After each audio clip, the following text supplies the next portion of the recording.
जून के अंदर जो आपकी बहुत ज्यादा बड़ी यूनिवर्सिटीज हैं, जैसे कि दिल्ली यूनिवर्सिटी है, आपकी बीएचयू है, तो इसके अंदर बहुत ज्यादा बच्चे पार्टिसिपेट करते हैं। तो उसके बाद आपका फेज 2 चालू होगा।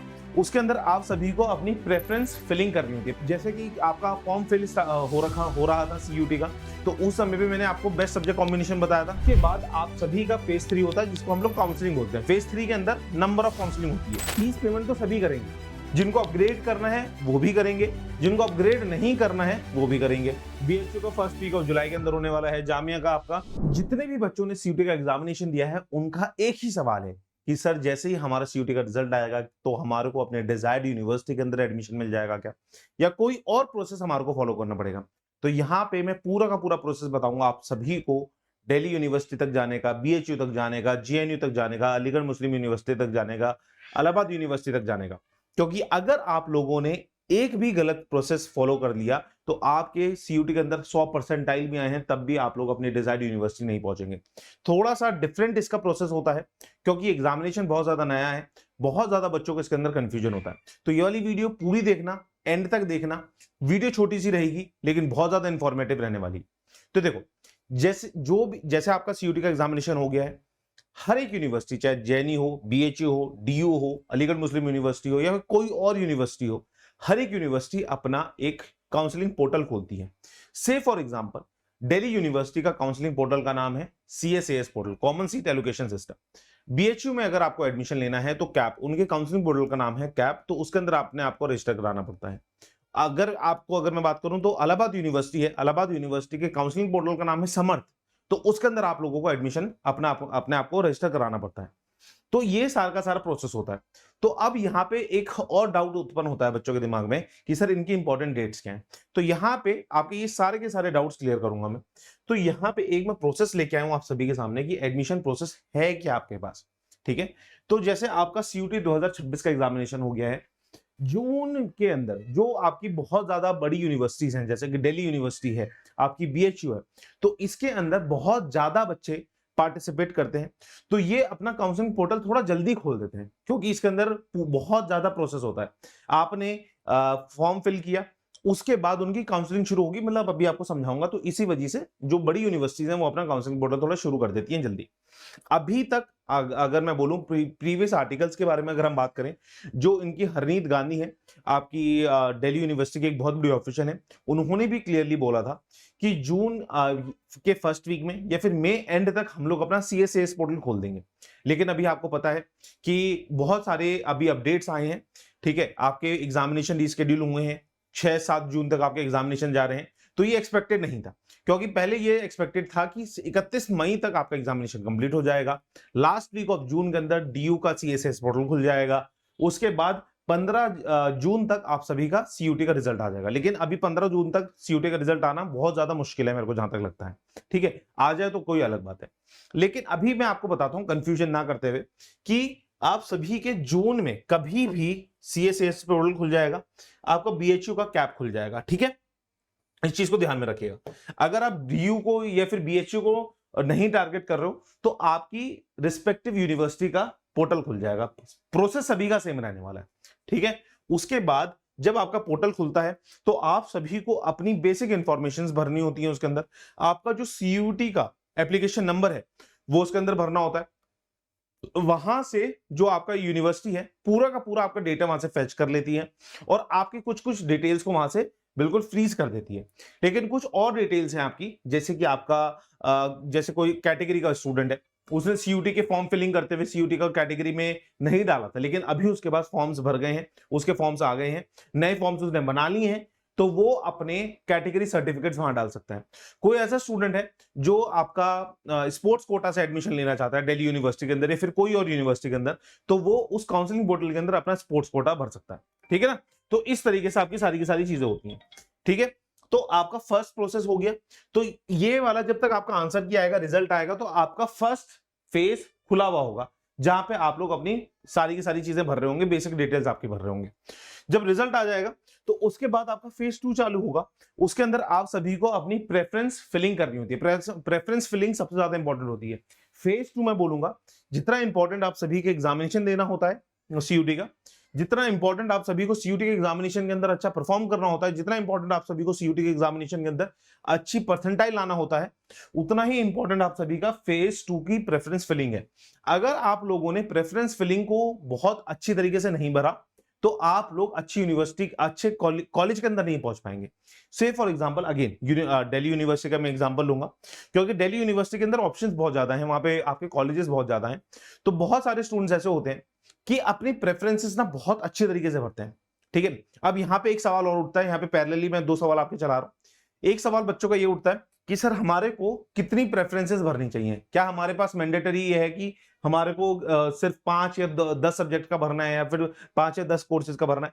नहीं, मैं बोलूंगा जैसे कि आपका फॉर्म फिल हो रहा था सीयूटी का, तो उस समय पे मैंने आपको बेस्ट सब्जेक्ट कॉम्बिनेशन बताया था कि एक सब्जेक्ट बेस्ट कॉम्बिनेशन अगर आपके पास होगा तो आप इंडिया की सारी यूनिवर्सिटीज के लिए एलिजिबल हो जाएंगे। तो वैसे ही यहां पे मैं आपको बोलना चाहूंगा कि जितने भी आपके पास कोर्सेज हैं, जैसे कि दिल्ली यूनिवर्सिटी के अंदर बीएससी है, बीकॉम है, बीकॉम ऑनर्स है, बीबी है, ठीक है, बीबीई है, बीए ऑनर्स पॉलिटिकल साइंस है, ठीक है, इकोनॉमिक्स है, मतलब हर एक अलग अलग टाइप के हैं। तो अपने कम से कम एग्जैक्ट नंबर में कोट नहीं करना चाहूंगा, लेकिन तब भी अगर आप मुझसे पूछना चाहते हो तो कम से कम 6-7 कोर्सेज आप अपनी प्रेफरेंस लिस्ट में लिखिएगा। अगर आप सारे ही रख सकते हैं वेल एंड गुड है, नहीं रख सकते हैं तो 6-7 कोर्सेज जरूर रखिएगा। क्यों रखना है? क्योंकि आपको नहीं पता कि लेट से कि आप लोग बीएससी करना चाहते हो हिंदू कॉलेज से, आपको बीएससी नहीं मिली, लेकिन आपको कोई और कोर्स भी आपको हिंदू कॉलेज से मिल गया। मैं यहाँ पे आपको प्रेफरेंस लिस्ट के अंदर प्रेफर ये करूंगा कि कोर्स से ऊपर कॉलेज को प्रेफरेंस दीजिएगा। क्यों देनी है? क्योंकि आपको कोर्स से ज्यादा आपका कॉलेज बनाता है। अंडर ग्रेजुएट लेवल पे जो स्टूडेंट्स को कॉलेज के अंदर एक्सपोजर मिलता है, जो वहां पे कम्युनिटीज होती हैं, जो वहां पे क्लब्स होते हैं, वो इररिस्पेक्टिव ऑफ देयर कोर्सेस वहां पे उसका माहौल बच्चे को उठाता है, बनाता है, बढ़ाता है। ठीक है, प्रेफरेंस लिस्ट के ऊपर बहुत लंबी चर्चाएं हैं, बहुत लंबी बातें हैं।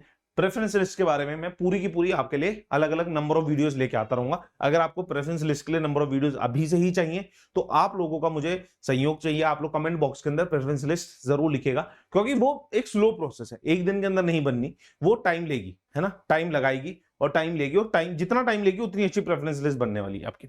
ठीक है, तो यहां तक मैंने आपको कंफ्यूजन का एक बार फिर से क्लियर कर दूं। सीयूटी का एग्जामिनेशन हो गया, जैसे ही आप सभी के काउंसलिंग पोर्टल खुले, काउंसलिंग पोर्टल खुल जाएंगे, उसके बाद पैरेलली वो खुले रहेंगे जब तक आपके आंसर की, सीयूटी के आंसर की आएगी और आपका रिजल्ट आएगा।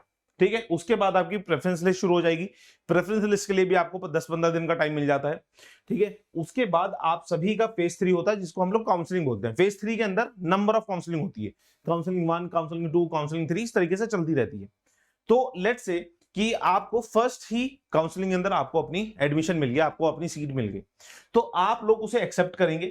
जैसे ही आप उसे एक्सेप्ट करेंगे तो आपको ऑनलाइन डॉक्यूमेंट वेरिफिकेशन का एक मेल आ जाएगा या फिर एक आपके पास पॉपअप आ जाएगा। ठीक है, तो आपको जितने भी डॉक्यूमेंट्स आपने वहां पे बोले थे कि मेरे पास ये डॉक्यूमेंट्स है, मैं इस कैटेगरी से हूं, या फिर ये चीजें मेरे पास हैं, तो आपको हर एक डॉक्यूमेंट को वेरीफाई कराना पड़ेगा। ठीक है, हर एक डॉक्यूमेंट को क्या कराना पड़ेगा? आपको वेरीफाई कराना पड़ेगा। तो जैसे ही आप लोगों के और आपके डॉक्यूमेंट्स वेरीफाई हो जाएंगे तो ऑल आपको फीस पेमेंट करनी होगी। फीस पेमेंट जैसे ही करोगे आपका ऑल ओके हो जाएगा। अब बच्चों को ये लगता है कि जो हमने प्रेफरेंस भरी है, तो अकॉर्डिंग टू मी जो मेरे को कॉलेज अलॉट हो रहा है उससे मैं और अच्छे कॉलेज के लिए मैं एक बार दावा खेलता हूं, मैं सेकंड काउंसलिंग, थर्ड काउंसलिंग के अंदर भी बैठता हूं। तो बहुत सारे बच्चे ऐसे होते हैं, तो प्रेफरेंस इसलिए ही काम आती है आपकी, कि बहुत सारे बच्चे ऐसे होते हैं कि लेट्स से कि फर्स्ट काउंसलिंग के अंदर उनको 20th प्रेफरेंस उनकी मिल गई, तो उनके पास सेकंड काउंसलिंग, थर्ड काउंसलिंग के अंदर ऑप्शन होता है कि वो 19th preference, 18th preference, 17th preference, मतलब कि 20 के ऊपर जितनी भी प्रेफरेंसेस हैं उनके अंदर वो पार्टिसिपेट कर सकते हैं काउंसलिंग के अंदर। ठीक है, तो बच्चे करते भी हैं। तो फीस पेमेंट तब भी आपको करनी पड़ती है वहां पे, है ना। और फिर अगर आपको आगे second counselling, third counselling, fourth counselling के अंदर आप पार्टिसिपेट करना है, फीस पेमेंट के बाद आपको अपग्रेड पे ऑप्शन पे क्लिक करना है। अगर आपको लगता है कि नहीं, कि मुझे ये प्रेफरेंस मेरी बेस्ट है, मेरे को पहली ही बार में मेरी फर्स्ट प्रेफरेंस मिल गई है, मेरे को और किसी और काउंसलिंग के अंदर नहीं पार्टिसिपेट करना, या फिर प्रेफरेंस लिस्ट के कम ज्ञान के कारण आपको थर्ड या फोर्थ का आपको प्रेफरेंस लिस्ट मिल गई है, प्रेफरेंस लिस्ट के अंदर थर्ड या फोर्थ कॉलेज आपका मिल गया है, आपको और फर्दर काउंसलिंग के अंदर पार्टिसिपेट नहीं करना है, तो आप लोग तब भी उसे फ्रीज कर सकते हैं। समझिएगा, फ्रीज तब करना है जब आपको फर्दर काउंसलिंग के अंदर पार्टिसिपेट नहीं करना। फीस पेमेंट तो सभी करेंगे, जिनको अपग्रेड करना है वो भी करेंगे, जिनको अपग्रेड नहीं करना है वो भी करेंगे।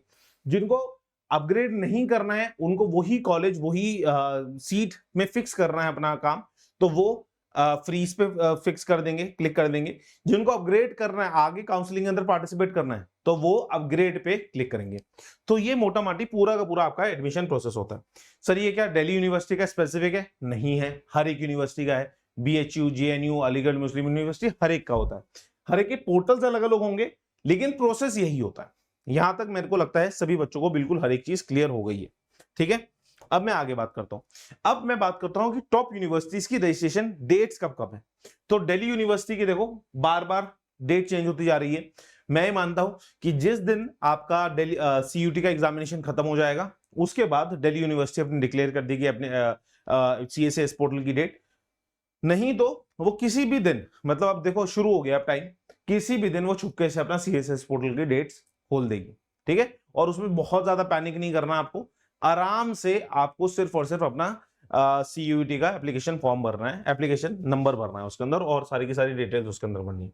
BHU का फर्स्ट वीक ऑफ जुलाई के अंदर होने वाला है। जामिया का आपका स्टार्ट हो गया है। जब तक आपका CUT का रिजल्ट आएगा तब तक वो रहेगा, 10 से 12 दिन उसके बाद तक वो रहता है जामिया का।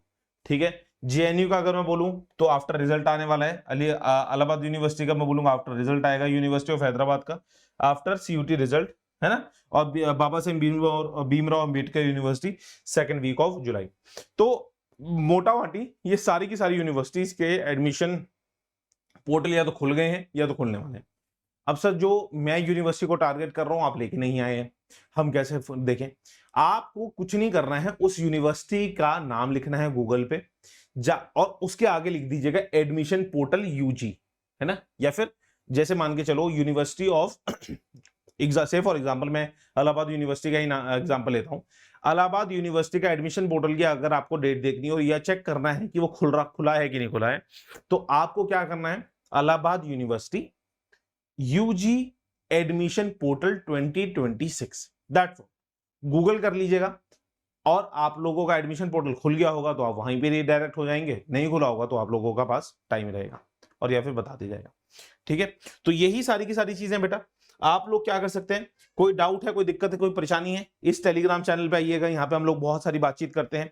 हम लोग बच्चों की काउंसलिंग से रिलेटेड हर एक डाउट्स, जब बच्चों के पेपर थे तब बच्चों के लिए हेल्प करने की पूरी कोशिश करी है। अब काउंसलिंग से रिलेटेड हर एक चीज, हर एक डाउट क्लियर करने की कोशिश कर रहे हैं। इस टेलीग्राम चैनल को जरूर आप लोग ज्वाइन कीजिएगा।